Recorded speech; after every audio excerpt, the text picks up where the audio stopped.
All righty, my name is Alonda Kelly Peoples, and I prefer Kelly because no one really remembers my first name, Alonda, or if they try to remember, it's Yolanda. So Kelly's more memorable. But I am the author of two books. One, which is entitled "Dying to Be Me," and this is a memoir about my life. And my second one is called "Get Me Paid," and it's a fiction, just kind of spicy and juicy. I got into writing as a child. I had seen the movie "Why Does a Curve?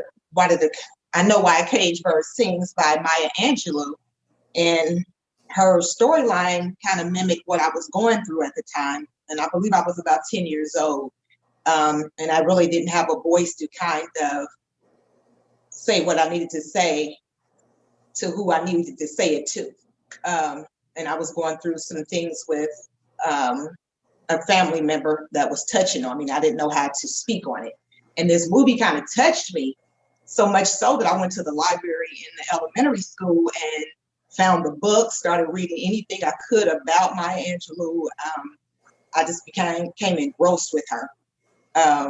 So I started writing, but mine came out as in poetry, not in story form. I got into a writing contest that the Indianapolis Public Schools was hosting. And I believe my first one was at 11 or 12. And I was encouraged and urged by my language arts teacher and my music teacher because they had seen some of my writing, some of my poetry, and I won. Then the next year they did it again. So I was encouraged to enter a second time. And I believe I was like 12 or 13 at this time. So I entered again and I won again from my school. Nikki Giovanni, she was important to me also. I remember at the age of 13, she was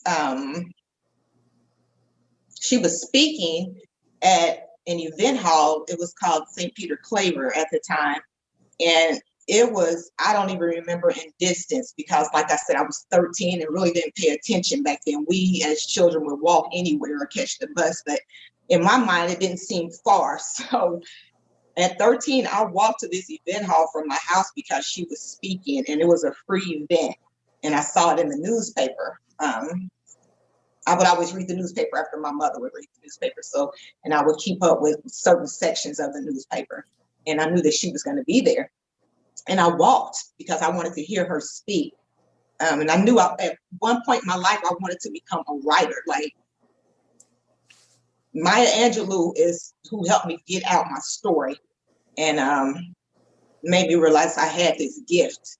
But Nikki Giovanni is the one who made me realize I could take it further. The pandemic actually has given me a chance to sit still and given me a chance to get my thoughts together. It has given me a chance to like realize that there's more in me to write because I did put it on pause for a minute after I released my second book.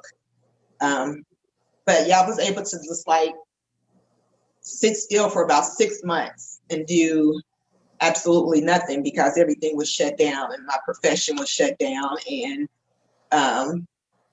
my profession that paid my expenses, that was shut down. So it gave me time to sit down and reorganize in here and go back to my first love, which is writing.